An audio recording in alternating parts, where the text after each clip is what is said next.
Space is the inescapable challenge to all the advanced nations of the Earth. Over the course of the 20th century, we have witnessed exponential advancements in the collective knowledge of mankind. In every field of science and technology, our achievements are no longer measured in centuries or decades, but in years and even months. With this extraordinary growth, mankind has surpassed every achievement recorded throughout the millennia of known civilization. And it established the United States as the preeminent spacefaring nation. First for the coming decade, for the 1990s, space station freedom, and next for the new century, back to the moon, back to the future, and this time back to stay. And then a journey into tomorrow, a journey to another planet, a manned mission to Mars. A manned mission to Mars? An ambitious objective, and with the success of the Mars probes and NASA's rover, one that humanity has made substantial strides toward achieving. Could there have been a space base on Mars in antiquity? But what if the breakthroughs of today concerning humanity, the Earth, and our beginnings are not new wisdom at all? What if much of this supposed recent knowledge lay secreted away in the ruins of a once powerful society, awaiting our discovery? Could this alleged new knowledge, uncovered in Earth's little corner of the universe, be considered Genesis revisited? This is the belief of the world-renowned archaeologist, linguist, and expert in the field of cultural anthropology, Zecharia Sitchin. I'm Zecharia Sitchin. I devoted a lifetime to the study of ancient civilizations, ancient languages, their art, their beliefs, and the knowledge that they had. And the question is, when you study, when you look at all that, is it myth, is it mythology, or did it really happen? I believe it all really happened. In our obsession with antagonisms of the moment, we often forget how much unites all the members of humanity. Perhaps we need some outside universal threat to make us recognize this common bound. I occasionally think how our differences worldwide would vanish if we were facing an alien threat from outside this world. And yet, I ask you, is not an alien force already among us? If we had physical, tangible evidence of artifacts on Mars, we are not only not alone in the universe, but someone has been on the next planet over. That in itself will forever change our frame of reference. Mankind came out of the Dark Ages and the Middle Ages, reached the Age of Enlightenment, experienced the Industrial Revolution, and entered the era of advanced technology, the era of genetic engineering, and the era of spaceflight. Big shadow. 4 forward, drift into the right a little. 30 seconds forward. We copy you down, Eagle. The Eagle has landed. Astronauts who land like eagles. Zecharia Sitchin's research reveals that in our ancient past there were advanced beings referred to as the Anunnaki, translated, those who from heaven to earth came. The idea that there was in our solar system a race of intelligent beings far older than us who are now gone would certainly force us to rethink lots of questions, including the question of human origins. Where did we come from? Could we be the products of genetic engineering? The hypothesis that modern science is only now catching up with ancient knowledge is inspiring scientists and researchers to increase efforts to rediscover that which may have been lost over time. It rekindles a situation that has lain dormant almost 5,500 years, the incident of the Tower of Babel. In the Babylonian version of the biblical story, the people of Babylon were building a tower whose head shall reach the heaven, in which a Shem, a space rocket, was to be installed under the direction of their supreme god. But the other deities were not amused by this foray of mankind into the space age. The biblical story recalls that Yahweh came down to see the city and the tower that the humans were building, and he said to his colleagues in Genesis chapter 11, "This is just the beginning of their undertakings. From now on, anything that they shall scheme to do shall no longer be impossible for them.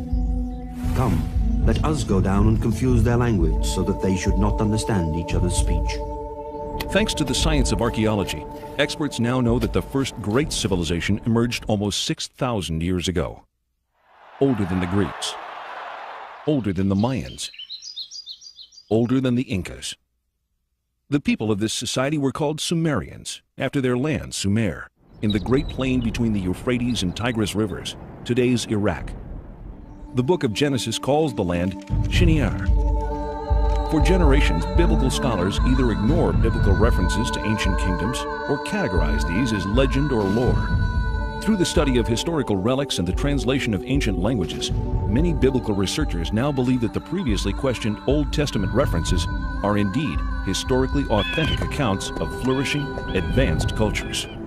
If you study the Genesis document, God made Adam out of clay and then took Eve out of his rib, one of his ribs, etc. If you study this document, you discover that it's really a much shorter version of a much more complicated document that comes out of Babylonia and then out of Sumer and so on. Now, these ancient texts give a really complicated story of powerful, non-human, godlike beings actually engineering us, making us for specific purposes.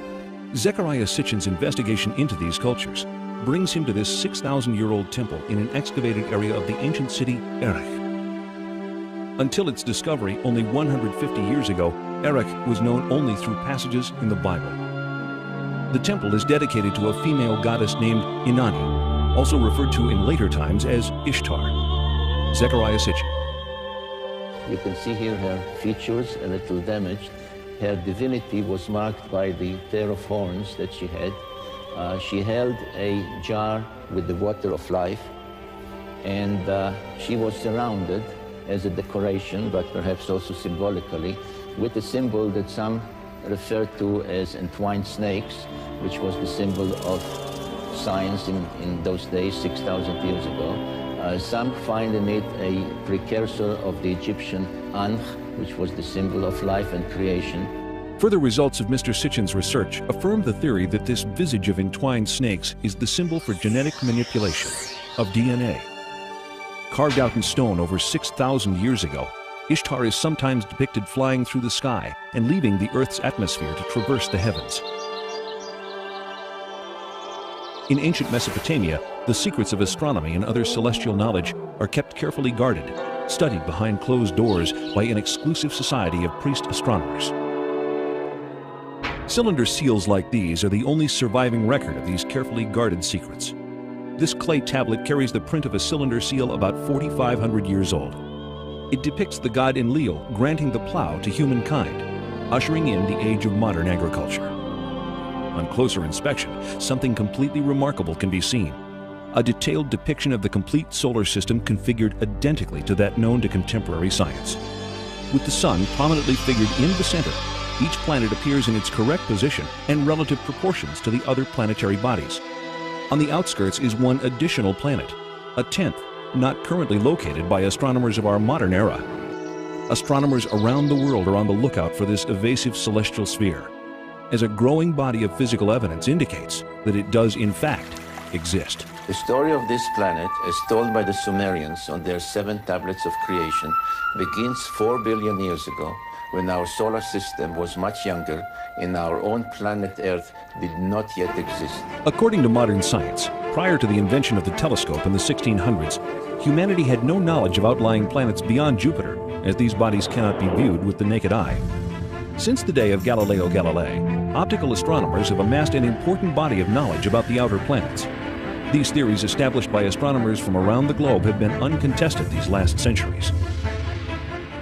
With the technological advancements of our day, new vantage points have developed, such as the unobstructed view of NASA's Hubble telescope and the perspective gained through unmanned probes sent on reconnaissance missions to the outer reaches of our solar system. These breakthroughs in space exploration reveal many inaccuracies in earlier astronomical conclusions. On August 19, 1977, the American space probe Voyager 2 leaves Cape Canaveral on a several-year journey to the vicinity of this solar system's most distant planets. The Voyager's discoveries challenge many of astronomy's recent conclusions, while fully corroborating ancient knowledge. For the first time, we see images of Uranus. Astonishingly, it is exactly as the Sumerians report in their 6,000-year-old description. Though they have no telescopes that we know of, the Sumerians characterize Uranus as Mash-Sig, translated bright greenish. They also explain the unique planetary tilt of Uranus. According to the Sumerians, our solar system was invaded by a planetary body that caused collisions and disrupted the existing order. NASA scientists concur that a collision with a body the size of Earth, traveling at 40,000 miles per hour, could have caused both the orbital skew of Uranus and the devastation apparent from the planet's surface scarring. Its neighbor Neptune was described as a blue-green planet by the Sumerians millennia ago, but science has only confirmed this fact during the past few decades. The Sumerians named and listed all of the planets in our solar system. Their documented list of these planets is tangible evidence that in at least one respect, modern man is on a path of rediscovery.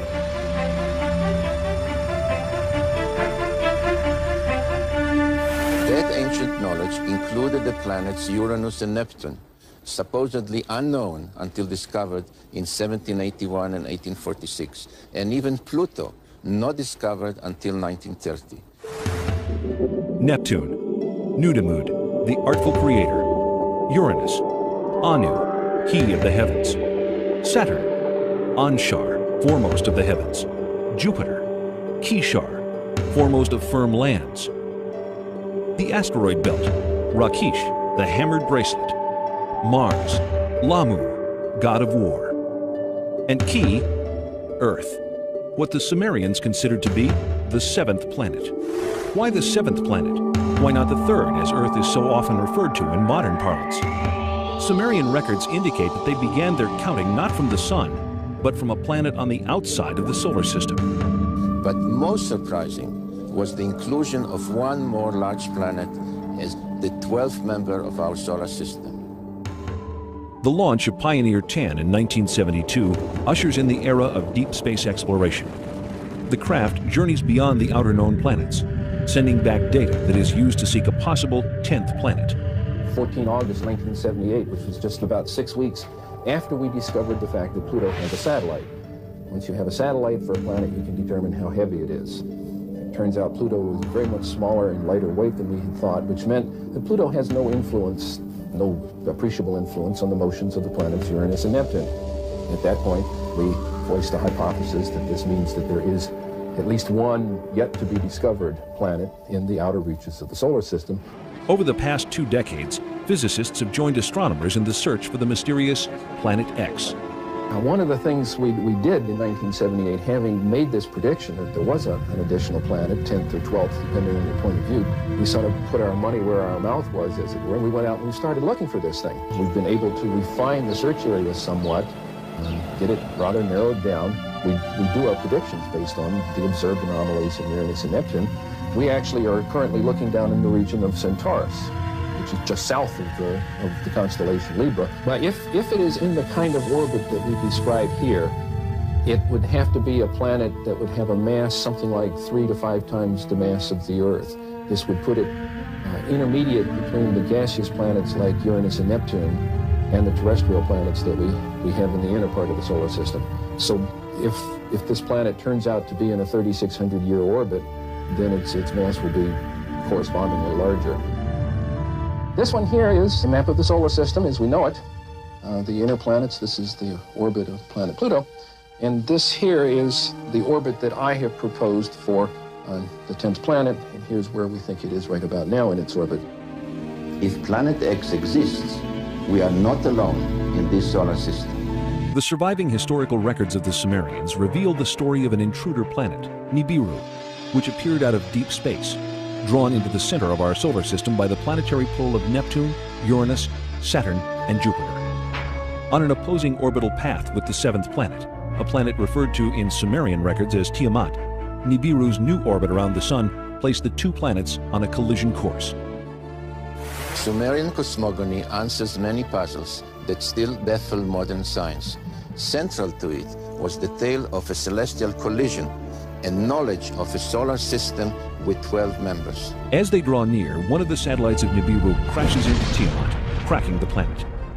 Subsequent collisions smash half of Tiamat completely, breaking the pieces into what develops mostly into the asteroid belt. This is referred to in the Bible and Sumerian text as the firmament. The other half of Tiamat becomes Earth. The Earth is thrust into a new orbital position, carrying with it Tiamat's main satellite, our moon. Nibiru, the intruder, is cast into a permanent clockwise silver orbit, returning to Earth's neighborhood once each 3,600 years, forever becoming the 12th member of our solar system. This tale of creation echoed through all the ancient cultures, becoming part of the scientific knowledge that we find in the Old Testament, in the creation story of Genesis. In the aftermath of the collision, the biblical creator Elohim proclaims, "Let the waters under the heaven be gathered together into one place, and let the dry land appear." And it was so. And Elohim called the dry land earth, and the gathering together of the waters he called seas. If Earth is the orbital remains of a planetary collision, scientists believe that the most obvious place to look for planetary scarring is 7 miles below the surface of the Pacific Ocean.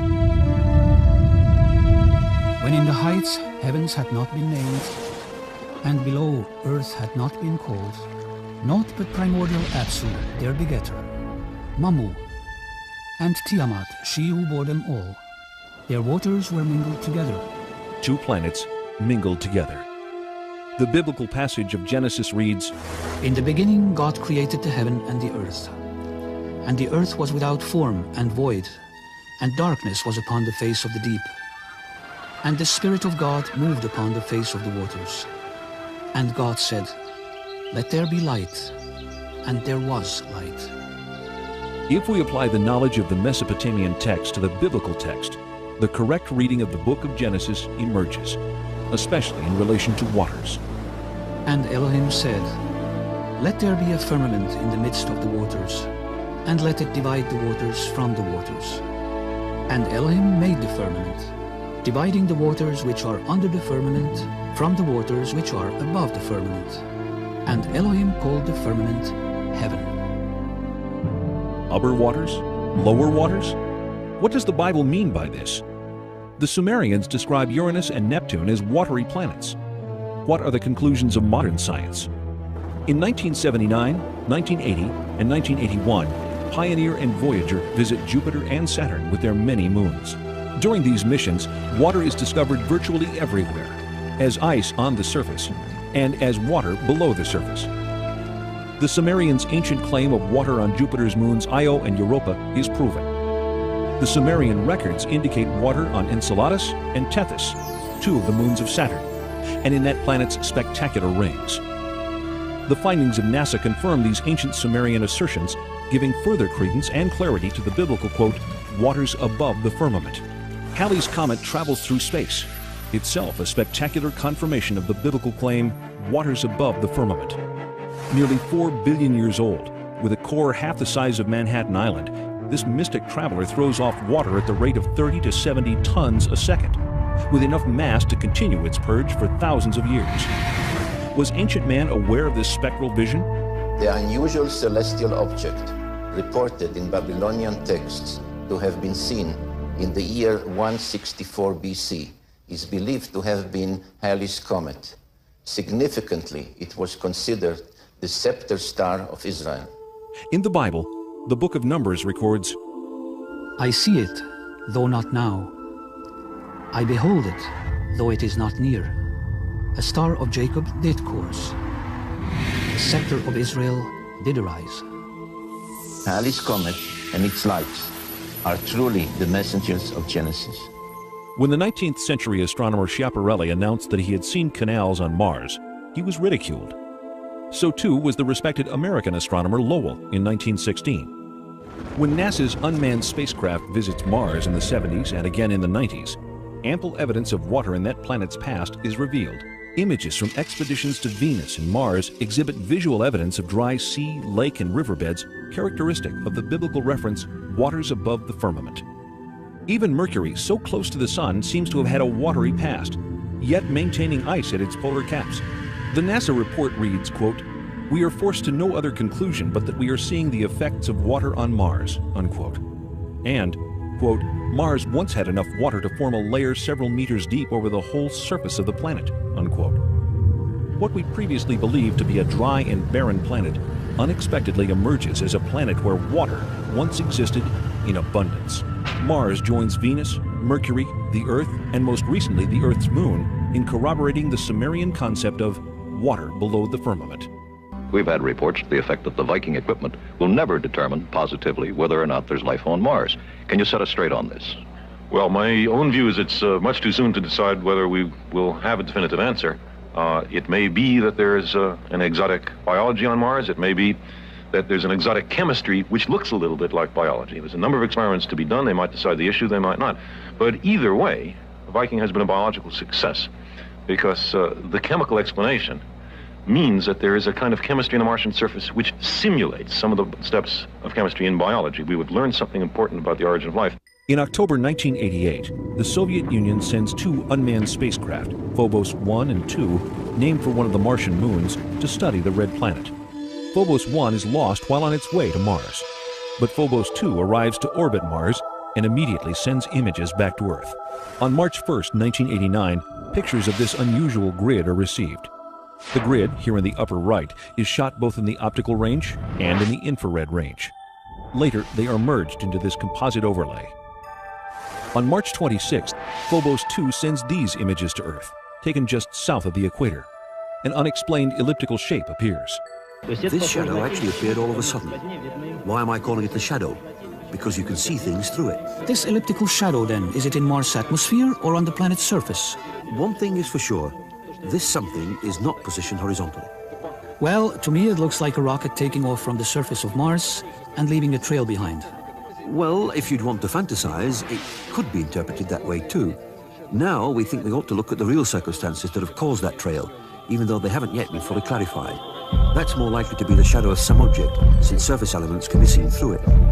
How long will it take to process all of the information to get more or less objective scientific results, rather than fantastic ones? Come back in a week. 1 week later, no details are given. Then, unexpectedly, this report. Last year, the Soviets launched 2 spacecraft to the planet, both named after the Martian moon, Phobos. Their mission was to photograph Mars and land probes on its moon. One was accidentally switched off by a mission operator. But the second reached Mars and transmitted pictures that are still puzzling Soviet scientists. As it swung over the equator, it took pictures from a height of 6,000 kilometers. This is an infrared photograph. It shows differences in temperature. The dark patches are colder. This section covers 600 kilometers. It shows objects down to the size of 2 kilometers. It's the most detailed infrared picture of the planet's surface. We have some very, very thin lines on the surface of Mars in the infrared, which means it's heat. It's not visible, it's heat. You can see it through clouds if you wanted to. These have a resolution, these have a width, I would guess, of 3 or 4 kilometers wide. In answer to the question of what it is, I certainly don't know, and the Russians aren't telling us. Scientists are also puzzled by this shadow pictured on the surface of Mars by both optical and heat-seeking cameras. They're convinced it's a shadow because they can see objects on the surface beneath. But a shadow of what? Finally, there's the mystery of the vanishing spacecraft. The Russians have yet to release the last picture transmitted by Phobos before it lost contact with ground control. But the Russians have said that it shows an object coming towards the spacecraft, an object which, in their words, should not have been there. The spacecraft was circling Mars, coming into the same orbit as the moons of Mars. And the last picture, they got halfway through it, and they saw something there which shouldn't be there. Professor Kapitsa makes the joke that it's Martian people. British scientists will be able to judge for themselves when the Soviets bring their pictures to a conference at Exeter next month. Because, of course, there must be a sensible explanation, mustn't there? The Russians do not bring any pictures to the Exeter conference. How does the Russian Space Agency explain the spacecraft's destruction or disappearance? It does take a minimum of precision criteria to obtain on the image these spots, which some would like to call flying saucers, that appeared within the visual field of the infrared range. It must be pointed out that the flying saucer version is not ours. Actually, at first we were saying that there was no flying saucer, that surely all that we saw could be explained in understandable, natural and physical terms. One possibility could easily be that a small meteorite, a small bit of rock, was in the same orbit of Phobos and hit it. In an exclusive interview conducted in October 1990 in Moscow, Professor Lev Mukhin of the Soviet Space Research Institute discredits the meteorite theory. There were attempts to hypothesize that there had been a collision between the space probe, which was then orbiting Mars in alignment with the orbit of Mars' moonlet, and strands of dust surrounding the moon Phobos itself. But some fairly accurate computations made by several organizations, and by our institute as well, have shown that this assumption is totally baseless. If not meteorite or debris, Then what could possibly explain the mishap? A long silence follows. Then in December 1991, Marina Popovich, former cosmonaut trainee and retired Air Force colonel, holds a surprise press conference at the Russian consulate in San Francisco. She unearths the mysterious last photograph taken by Phobos. There is a strange shape in the foreground. Colonel Popovich refers to this as an unidentified flying object, a UFO. The object is juxtaposed against what appears to be the planet's tiny moonlet, Phobos, for which the craft is named. But how is the mysterious shadow explained? The Russians say it is a shadow of some object on or just above the Martian surface. Upon further examination in April 1992, when all of the related photographs are compared side by side, scientists reach the conclusion that the shadow is actually moving. If Mars was indeed the site of a space base in antiquity, could the failure of these Soviet space missions be attributed to some sort of alien intervention? Could the ancient space base have been reactivated? So the mystery remains, what caused the spacecraft to destabilize? Was it a malfunction, or was there an outside cause, perhaps an impact? The question that arises is indeed a simple one. Was the spacecraft Phobos 2 hit by something that put it out of commission? The circumstances in which Phobos 2 was lost suggest that someone might be back on Mars, someone ready to knock out what to them is an alien spacecraft. Of all the elusive mysteries, the greatest is the riddle of life itself. How did it begin? From what corner of the universe did the first emanations of existence arise? Was the seed of life carried to Earth from the planet Nibiru?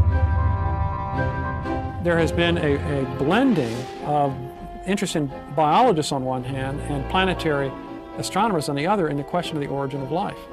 Because the same questions about how life originated on Earth also would apply to Mars or some other solar system. And just as they really can't explain how life originated on Earth, they don't really know how it originated elsewhere. Contemporary scientific thinking cautiously asserts that life arrives on Earth when certain chemical substances crash into the surface aboard a stray comet early in our planet's history. What we are trying to find out in the meteorites is to see whether there are any of these molecules related to life. There are certain molecules, like the amino acids, which may be described as the building blocks of life. Directed panspermia, another scientific theory, suggests that life on Earth is seeded by a race of beings from outside the planet, not by chance, but as the deliberate activity of an otherworldly society. The Bible suggests that the creation of humankind comes at the end of a long list. All the fishes of the sea, and all the fowl that fly the skies, and all the animals that fill the earth, and all the creeping things that crawl upon the earth. It was only then that Elohim created the Adam. In the last few pages of the story of creation, the Sumerians point to the Anunnaki as the creators of mankind, our own benefactors of life. According to Sumerian text, the Anunnaki, in advance of landing 445,000 years ago, sent androids to scout the Earth. 150,000 years later, the Anunnaki themselves arrive and create humankind. How was Adam created? According to the Sumerians, it was by genetic engineering, fertilization in vitro, in a glass tube, as depicted in this cylinder seal rendering. Adam was the first test tube baby. In Genesis chapter 1, verse 26, the Bible reads, "Let us make the Adam in our image and likeness." But why? Sumerian documentation suggests the Anunnaki create humanity to assist in mining African gold that they need to save the dwindling atmosphere of their home planet, Nibiru. Judaism, Christianity, and Islam, the three great Western traditions, religious traditions, are all founded on the idea that there's something special about human beings. We didn't arrive here accidentally, so we're not just some consequence of billions of years of pointless accidental permutations of life forms. No, we were created in the image of God. The creation really is about the process of our salvation. Now, what if it were the case that there were creatures both technologically more advanced than us, older than us in terms of their civilization, and maybe even more intelligent than us, and more spiritually advanced, if we could imagine that?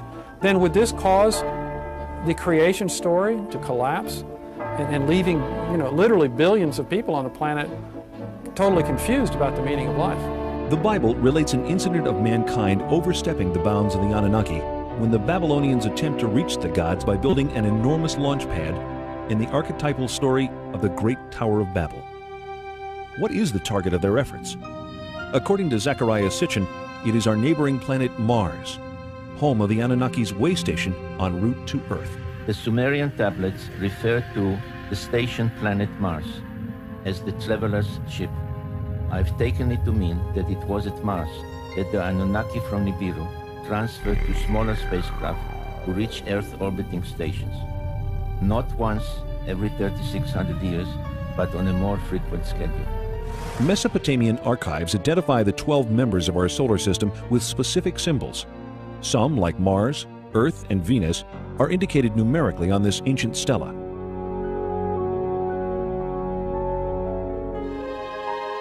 We see the sun with its many rays. We see another 4 depicted standing on their cult animals, but really it's a symbolism connected with the zodiac. We see the moon, and we see the earth symbolized by the 7 dots, which indicated the position of the earth from the outer limits of the solar system, counting or coming in inwards by somebody flying into from outer space. The 7 dots of Earth with its crescent moon and the 6-pointed star of Mars are revealing clues in this 4,500-year-old Sumerian depiction. 2 figures stand on either side of a craft.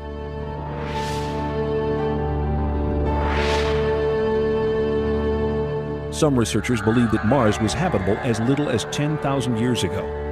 When the United States launches the Mariner and Viking spacecraft to explore Mars in the 60s and 70s, enigmatic structures resembling those on Earth are photographed. This is a feature on Mars that NASA nicknames the Inca City. Here we see it compared with Sacsayhuaman, Peru. These are lines on the Mars surface. These are the Nazca lines in Peru. I feel that what has been discovered so far is very suggestive of intelligent layout, but it would be irresponsible of me to say I have proof.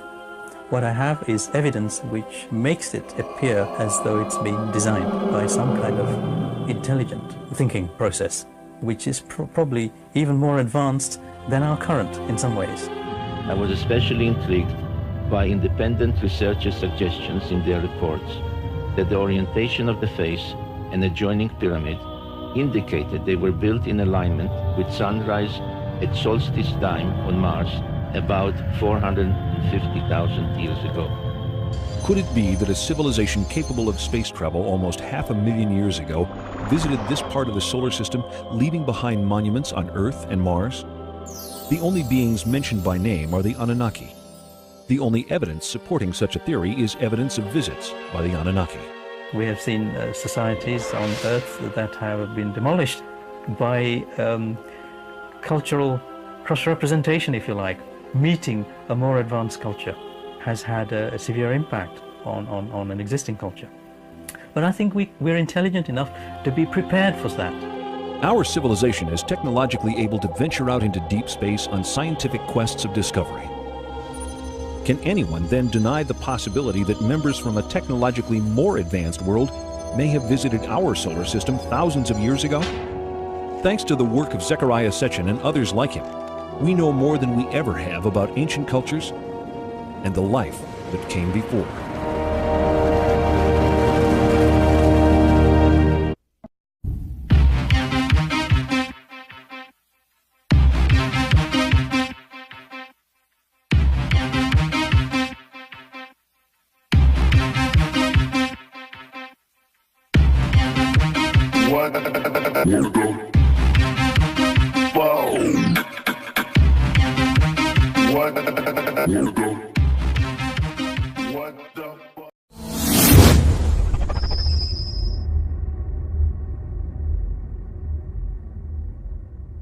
Space is the inescapable challenge to all the advanced nations of the Earth. Over the course of the 20th century, we have witnessed exponential advancements in the collective knowledge of mankind. In every field of science and technology, our achievements are no longer measured in centuries or decades, but in years and even months. With this extraordinary growth, mankind has surpassed every achievement recorded throughout the millennia of known civilization. And to establish the United States as the preeminent spacefaring nation. First for the coming decade, for the 1990s, space station freedom, and next for the new century, back to the moon, back to the future, and this time back to stay. And then a journey into tomorrow, a journey to another planet, a manned mission to Mars. A manned mission to Mars? An ambitious objective, and with the success of the Mars probes and NASA's rover, one that humanity has made substantial strides toward achieving. Could there have been a space base on Mars in antiquity? But what if the breakthroughs of today concerning humanity, the Earth, and our beginnings are not new wisdom at all? What if much of this supposed recent knowledge lay secreted away in the ruins of a once powerful society, awaiting our discovery? Could this alleged new knowledge uncovered in Earth's little corner of the universe be considered Genesis revisited? This is the belief of the world-renowned archaeologist, linguist, and expert in the field of cultural anthropology, Zecharia Sitchin. I'm Zecharia Sitchin. I devoted a lifetime to the study of ancient civilizations, ancient languages, their art, their beliefs, and the knowledge that they had. And the question is, when you study, when you look at all that, is it myth, is it mythology, or did it really happen? I believe it all really happened. In our obsession with antagonisms of the moment, we often forget how much unites all the members of humanity. Perhaps we need some outside universal threat to make us recognize this common bound. I occasionally think how our differences worldwide would vanish if we were facing an alien threat from outside this world. And yet, I ask you, is not an alien force already among us? If we had physical, tangible evidence of artifacts on Mars, we are not only not alone in the universe, but someone has been on the next planet over. That in itself will forever change our frame of reference. Mankind came out of the Dark Ages and the Middle Ages, reached the Age of Enlightenment, experienced the Industrial Revolution, and entered the era of advanced technology, the era of genetic engineering, and the era of spaceflight. Big shadow. 4 forward, drift into the right a little. 30 seconds forward. We copy you down, Eagle. The Eagle has landed. Astronauts who land like eagles. Zecharia Sitchin's research reveals that in our ancient past there were advanced beings referred to as the Anunnaki, translated, those who from heaven to earth came. The idea that there was in our solar system a race of intelligent beings far older than us who are now gone would certainly force us to rethink lots of questions, including the question of human origins. Where did we come from? Could we be the products of genetic engineering? The hypothesis that modern science is only now catching up with ancient knowledge is inspiring scientists and researchers to increase efforts to rediscover that which may have been lost over time. It rekindles a situation that has lain dormant almost 5,500 years, the incident of the Tower of Babel.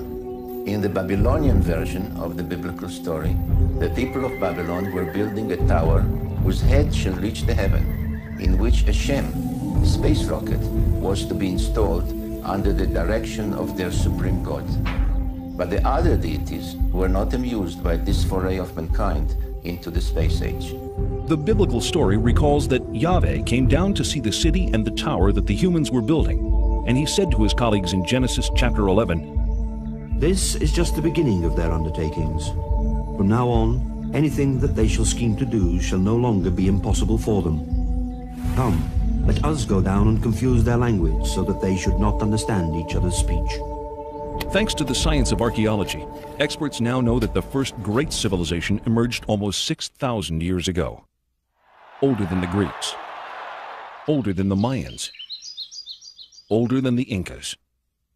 The people of this society were called Sumerians, after their land, Sumer, in the Great Plain between the Euphrates and Tigris rivers, today's Iraq. The book